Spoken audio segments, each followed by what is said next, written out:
నమస్తే welcome to our channel. నేను మీ సిరి. So ఈరోజు మీకోసం అయితే ఒక స్పెషల్ గెస్ట్ని అయితే తీసుకొచ్చాను. తను ఎవరో కాదు, అంటే ఎప్పటి నుంచో చాలా మందికి అంటే తన గాత్రాన్ని దానం చేశారు.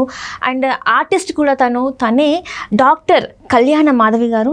సో ఈరోజు తను అంటే డబ్బింగ్ కెరీర్లోకి ఎలా వచ్చారు, ఆర్టిస్ట్గా ఎలా మారారు, అన్ని విషయాలు, అసలు డబ్బింగ్ ఆర్టిస్ట్ అవ్వాలంటే ఇలాంటివి ఉంటాయి ఇండస్ట్రీలో. అండ్ ఆర్టిస్ట్గా కూడా తను ఉన్నారు కాబట్టి ఇలాంటివన్నీ తను కాన్సిక్వెన్సెస్ని ఫేస్ చేశారు ఏంటనేది మనతోని తన లైఫ్లో జరిగిన కొన్ని విషయాల్ని మనతో షేర్ చేసుకోవడానికి మన స్టూడియోకి వచ్చారు. సో లేట్ చేయకుండా అయితే మనం ఇంటర్వ్యూని అయితే స్టార్ట్ చేసేద్దాం. సో నమస్కారం మేడం. నమస్తే అండి మేడం, ఎలా ఉన్నారు? ఎలా ఉన్నాను? నాకైతే చాలా బాగా కనిపిస్తున్నారు. సో అంటే చాలా వరకు ఏంటంటే మీరు చెప్పిన దాని ప్రకారం చూస్తే మీరు ఎప్పటి నుంచో ఉన్నారు. నాకైతే అలా అనిపిస్తుంది, చాలా ఫ్రెష్గా కనిపిస్తున్నారు అనమాట. సో అంటే ఇలా నడుస్తుంది ఇప్పుడు లైఫ్ మీది? బాగానే ఉందంటారా? ఓకే. అంటే చాలా వరకు ఏంటంటే డాక్టర్ కళ్యాణ మాధవి అంటే డబ్బింగ్ ఆర్టిస్ట్ అంటే చాలా తక్కువ మంది కానీ కాదు, ఉన్న వాళ్ళకైతే తెలుసు. కొంతమందికి ఇప్పుడు వస్తున్న వాళ్ళకి చెప్పాలి మాధవి గారి గురించి అంటే ఏం చెప్పాలి అనుకుంటున్నారు మీరు? మీ గురించి? నా గురించి నేను చెప్పుకుంటే బాగుండదు. అంటే ఇది చేశాను, మేము ఈ స్ట్రగుల్స్ని ఫేస్ చేసాము. అంటే ఇప్పుడున్న జనరేషన్కి ఏవైనా కూడా ఇలా అంటే అయిపోతుంది, కానీ ఆ టైంలో ఇంత లేదు కదా, సోషల్ మీడియా లేదు, ఎక్విప్మెంట్స్ అంత ఈజీ కాదు, ఏది నేర్చుకోవాలన్నా ఎక్కడెక్కడికో ప్రయాణం చేయాల్సి వచ్చేది. అప్పటికి ఇప్పటికి ఎలా ఉందండి? సోషల్ మీడియా లేదు అన్నారు కదా, అది గోల్డెన్ ఎరా. నిజంగా కూడా నాదని కాదు, ఎవరికైనా సరే అది ఒక గోల్డెన్ ఎరా అని చెప్పొచ్చు. చాలా ప్రశాంతంగా, చాలా చక్కగా, మహా అయితే మధ్యలో ఎప్పుడో పేజర్స్ వచ్చాయి, కానీ ఆ రోజులే బాగుండేవి. అంటే కాస్త టైం ఉండేది, మన అనుకున్న వాళ్ళకి ఒక మంచి చెడ్డలు అన్నిటికీ కూడా కలిసేవాళ్ళం. ఇప్పుడు ఎవరికి వాళ్ళం ఇళ్లలో ఉన్నా సరే పక్క గదుల్లోకి ఫోన్లు చేసే పరిస్థితి వచ్చింది ఫోన్లు వచ్చాక. సో అందుకే అంటున్నాను, అప్పుడు గోల్డెన్ ఎరా అది.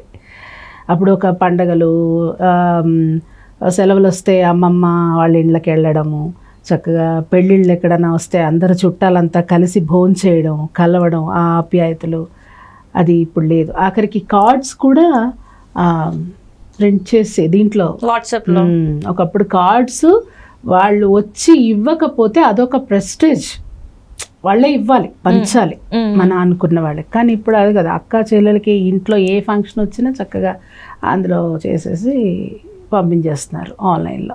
అంటే ఇప్పుడు ఈ టైంలో ఇది కరెక్ట్ అంటే మీకు బాగా లేదనిపిస్తుందా? అప్పుడు మీరు చూసింది అంటే మీరు టీన్స్లో ఉన్నప్పటికీ ఇప్పటికి ఇది నచ్చట్లేదు అంటారు? జనరేషన్ అనేది మారుతూనే ఉంటుంది, కానీ పద్ధతులు, సాంప్రదాయాలు ఇవన్నీ కూడా అన్నమాట. పూర్వం పద్ధతులు, పూర్వపు సాంప్రదాయాలు, ఏదైనా ఒక సాంప్రదాయబద్ధంగా ఎందులో ఇప్పుడు మనం జనరేషన్ మారుతున్నా, ఫ్యాషన్ని మనం ఇది చేసుకుంటున్నా, ఒక సిస్టమేటిక్ ఇది అనేది పోతుంది ఇప్పుడు. ఆ సిస్టమ్ పోకుండా మనం ఆ సిస్టమ్ని మన చేతిలో తీసుకుని మన దైనందిక జీవితం ఏంటి, మన లైఫ్ స్టైల్ ఏంటి, ఇవన్నీ మనం ఎక్కడి నుంచో తెచ్చుకుని అజ్యూమ్ చేసుకుని కొన్ని కల్చర్స్ని మనం ఇది చేయడం కాకుండా మనం ఏంటి, మన సాంప్రదాయం ఏంటి, మన పద్ధతులు ఏంటి పాటించుకుంటూ వెళితే బాగుంటుంది అనిపించింది. అంటే ఈ మధ్యన చూడండి ఫోనుల్లోనూ కొంతమంది పంపిస్తున్నారు, గుర్తుకొస్తున్నాయి అంటూ పాత షోడాలు, 5 పైసలు వేళలు. సో అలా చెప్పుకోవాల్సిన పరిస్థితి వచ్చింది అట్లా అనమాట. అంటే చాలా వరకు అంటే అప్పుడు చూసిన టైం అంటే మా చిన్నప్పటికి ఇప్పుడున్న పిల్లలకి చాలా చేంజ్ వచ్చేసింది. ఇంకా మీ టైంలో ఇప్పుడున్న దానికి చూస్తే మీరు చాలా డిఫరెన్స్ మీరు చూసే ఉంటారు. లైక్ అంటే ఇప్పుడు చూస్తుంటే అదంతా కాకుండా మీరు డబ్బింగ్ అనేది మీరు ఫస్ట్ మీరు కెరియర్గా చూస్ చేసుకున్నారా, లేకపోతే ఒక మిరాకిల్ లాగా, మ్యాజిక్ లాగా మీ లైఫ్లోకి వచ్చిందా డబ్బింగ్ అనేది? ఎలా వచ్చిందంటే, నేను టీన్లో ఉన్నప్పుడే నేను బేసికల్గా సింగర్ని, మ్యూజిక్ నేర్చుకున్నాను, ఇవన్నీ ఆల్రెడీ తెలిసినవే.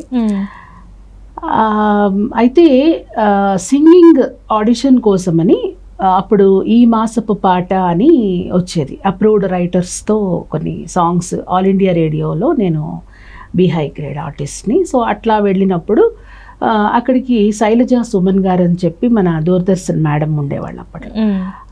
అలాగే దూరదర్శన్కి వెళ్ళి ఆ పాటను విజువల్గా రికార్డ్ చేయాల్సిన ఇది ఉన్నప్పుడు ఆ మేడం చూసి, అప్పుడు దూరదర్శన్లో ఆడిషన్స్ జరుగుతున్నాయి ఆర్టిస్టుల కోసం.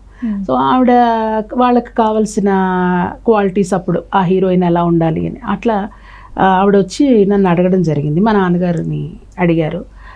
లేదు ఆర్టిస్ట్గా మేము పంపించాం అది అన్నారు. లేదండి చాలా కామ్గా ఉండే ఒక మంచి క్యారెక్టర్ అది బాగుంటుంది అని చెప్పి ఆవిడ మా ఫాదర్ని ఒప్పించారు. అప్పుడు నేను యాక్ట్ చేశాను. చేసిన తర్వాత ఇదే హైదరాబాద్లోనే డబ్బింగ్, నా వాయిస్కి నేను డబ్బింగ్ చెప్పాలి. సో అలా చెప్పడానికి వచ్చినప్పుడు పక్కన ఇంకోటి ఏదో చిన్న దానికి వాయిస్ ఆ అమ్మాయి ఎందుకో అటెండ్ అవ్వలేకపోయింది. ఇది ఒకసారి మీరు కొంచెం చెప్పండి అని రిక్వెస్ట్ చేస్తే, ఆ చెప్పినప్పుడు నాకు చాలా థ్రిల్లింగ్గా అరే భలే గమ్మత్తుగా ఉంది, నా వాయిస్ నేను చెప్పుకోవడం కాకుండా పక్కన వాళ్ళ వాయిస్, అరే ఇదేదో బాగుంది అంటే, లేదు మేడం ఇలాగా డబ్బింగ్ అని. అప్పుడే మనకి చెన్నై నుంచి ఇక్కడ షిఫ్ట్ అవుతుంది అనమాట. సో అట్లా డబ్బింగ్ ఫౌండర్స్ ఉన్నారు, వాళ్ళకి నన్ను పరిచయం చేయడం. సో అక్కడి నుంచి కొంచెం డబ్బింగ్ కూడా స్టార్ట్ చేయడం జరిగింది. అట్లే సింగర్ అవుదాం అనుకొని డబ్బింగ్ ఆర్టిస్ట్ అయ్యారనమాట. సింగర్ని కూడా అయ్యాను, కానీ అనుకోకుండా డబ్బింగ్ ఫీల్డ్లో ఆపర్చునిటీస్ ఎక్కువ వచ్చాయి. సింగర్గా నేను చక్రి గారి దగ్గర కానీ, కీరవాణి గారి దగ్గర కానీ, ఈ వాళ్ళ దీంట్లో నేను కోరస్ ఆర్టిస్ట్గా కానీ, థీమ్ మ్యూజిక్లో కానీ నేను వర్క్ చేయడం జరిగింది. ఓకే, అంటే మంచి మ్యూజిక్ డైరెక్టర్స్ దగ్గర మీరు వర్క్ చేశాను. కొన్ని డబ్బింగ్ మూవీస్కి కూడా పాడాను. అయినా కూడా నాకు ఇందులో కంటిన్యూగా ఆపర్చునిటీస్ వచ్చాయి. సో అందుకని ఏది ఉంటే అలాగా వెళ్ళిపోతుంటాం కదా, ఆపర్చునిటీస్ ఎక్కువ దీంట్లో వస్తే అలా అనమాట. సో ఇంట్లో కొన్నాళ్ళు నాకు మ్యారేజ్ అయ్యి పిల్లలు ఉండబట్టి కొంచెం ఆర్టిస్ట్గా అంటే టైమింగ్స్ ఉండవని నన్ను కొంచెం కొన్నాళ్ళు నేనే బ్రేక్ తీసుకున్నాను. తర్వాత నుంచి మళ్ళీ ఒక 5 years నుంచి మళ్ళీ స్టార్ట్ చేసి చేస్తున్నాను. ఇక్కడ స్టార్ట్ అయింది, ఏ ఇయర్లో స్టార్ట్ అయింది మీ కెరియర్? 94, 93, 94 నుంచి వెళ్ళి ఇప్పుడు 2024 వరకు మీరు సాగుతుందన్నమాట మీ ప్రయాణం. సో ఎలా ఉంది అంటే దాదాపు 30 years అయిందా? 30 years అయింది. 30 years ఇండస్ట్రీ అని మీరు చెప్పుకోవాలి. ఇప్పటి నుంచి ఎవరైనా అడిగితే ఇక్కడ 30 years ఇండస్ట్రీ అని అంటారా మీరు? సో ఈ 30 years ఆఫ్ ఇండస్ట్రీలో మీరు ఎన్నో చూసుంటారు. అండ్ మీరు స్టార్టింగ్ మీ కెరియర్లో ఉన్నప్పుడు అండ్ మిడిల్లో అండ్ ఇప్పుడు అసలు ఇండస్ట్రీ ఎలా ఉంది? ఇండస్ట్రీ టెక్నికల్గా కొన్ని చేంజెస్ వచ్చినాయి, కానీ ఆర్టిస్ట్ డెడికేషన్ మాత్రం అప్పుడు ఒక డైరెక్షన్లో కానీ, ఒక ఆర్టిస్ట్గా కానీ ఆ డెడికేషన్ను ఆ యొక్క ఇది అప్పుడే బాగుండేదేమో అనిపించింది. అప్పుడు ఏంటంటే ఒక వాళ్ళంతా థియేటర్ ఆర్టిస్టులు, మ్యాక్సిమం థియేటర్ ఆర్టిస్టులకి అవకాశాలు ఎక్కువ ఉండేవి. డైలాగ్ మాడ్యులేషన్ కానీ ఎక్కువ చెప్పగలిగేవాళ్ళు. నేను కూడా అనుకోని సందర్భంలో ఒక దగ్గర ఒక డ్రామాలో నేను ఒక సాంగ్ పాడడానికని రెగ్యులర్గా ప్రాక్టీస్కి వెళ్ళేదాన్ని. ఆ డైలాగ్స్ అన్నీ వింటుండేదాన్ని. ఆ డ్రామాలో నా వరకు వచ్చేటప్పటికి నేను పాట పాడేదాన్ని. కొన్నాళ్ళు అయిన తర్వాత స్క్రూట్నీ అది అయిన తర్వాత ఆ అమ్మాయికిను ఆ డైరెక్టర్ గారికి గొడవ అయ్యి ఏదో వాళ్ళ ప్రాబ్లమ్స్ వల్ల నేను ఈ అమ్మాయి రోజు వింటున్నాను కదా, రిజిస్టర్ అయిపోయింది నాకు. నువ్వు చెయ్యాలమ్మా ఎలాగన్నా ఇది అనేసి అని అడిగితే సరే అని చెప్పి చేశాను. అనుకోకుండా నాకు దానికి బెస్ట్ యాక్ట్రెస్ అవార్డు కూడా వచ్చిందనమాట. అట్లా ఒక ప్రాక్టీస్ అనేది ఉండేది. అప్పుడు ఏదైనా ఒక సీన్ చేసేటప్పుడు నాకు తెలిసినంత వరకు మూవీస్ అయినా సరే, ఇప్పుడు రాజేంద్ర ప్రసాద్ గారు వీళ్ళ ఒకసారి అనుకునేవాళ్ళు వాళ్ళు. అలాగే సాంగ్స్ విషయంలో కూడా సుశీల్ గారు వీళ్ళందరూ పాడే టైంలో ఏదన్నా మిస్టేక్ అయితే వైలెన్స్ కానీ అన్ని ఫ్రమ్ ద బిగినింగ్ నుంచి మళ్ళీ ఆ సాంగ్ అంటే ఎంత ఇదిగా ఉండాలి, ఎంత ప్రాక్టీస్ ఉంటే ఎక్కడ తప్పు పోయింది అంటే మళ్ళీ బిగినింగ్ నుంచి టేక్ చేయాలి. ఇప్పుడు అలా కాదు, దేనికి దానికి చేసేసి మిక్స్ చేసేస్తున్నారు.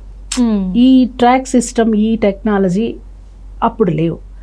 సో అప్పుడు ఆర్టిస్టులే అంత పర్ఫెక్ట్గా ఉండేవాళ్ళు. ఈవెన్ మన ఆర్టిస్టులు కూడా, టీవీ ఆర్టిస్టులు కానీ వీళ్ళందరూ కూడా డైలాగ్ మాడ్యులేషన్, పర్ఫెక్షన్, ఆ ఎక్స్ప్రెషన్ ఇవన్నీ కూడా సీనియర్ మోస్ట్ వాళ్ళ దగ్గర మనం చాలా నేర్చుకోవాలి. అప్పుడు అలా టెక్నికల్గా చేంజెస్ వచ్చాయి. ఇప్పుడు ఎలా ఉందంటారు మరి? ఇప్పుడు ఆపర్చునిటీస్ చాలా వస్తున్నాయి అమ్మా. అప్పుడు కొంచెం కష్టమే. ఇప్పుడు చాలా మంది అంటే ఒకప్పుడు చాలా తక్కువ ఉండేవాళ్ళు, ఆర్టిస్టులని పంపించేవాళ్ళు కాదు కదా ఒకప్పుడు సంగతి. అంటే నా టైంలో అంతా వచ్చేసాను, నేను 90s నుంచే వచ్చాను కాబట్టి పర్వాలేదు. ఇప్పుడు ఇంకా చాలామంది అసలు ఎక్కడ ఆడిషన్లు జరుగుతున్నాయి, ఈ ఆడిషన్ సిస్టము ఇవన్నీ అప్పటి నుంచి ఉన్నా కూడా చాలా రేర్గా ఉండేవి. మన పిల్లలు ఎవరు కూడా వెళ్ళేవాళ్ళు కాదు. ఇప్పుడు ఆపర్చునిటీస్ ఎక్కువైనాయి అన్ని రంగాల్లో. చూడండి, డ్రామా జూనియర్స్ నుంచి పిల్లలకి ఒక ప్లాట్ఫామ్స్ ఉంటున్నాయి. అంటే పర్ఫార్మెన్స్ని చేయటానికి, వాళ్ళు ప్రూవ్ చేసుకోవడానికి నెంబర్ ఆఫ్ ప్లాట్ఫామ్స్ వచ్చాయి. కానీ అప్పుడు అట్లా ఏమి ఉండేవి కావు, చాలా రెస్ట్రిక్షన్స్ ఉండేవి, చాలా ఇదిగా ఉండేది. ఇప్పుడు ఇలాంటి ప్లాట్ఫామ్స్ అన్నీ వచ్చాయి కాబట్టి ఒక రకంగా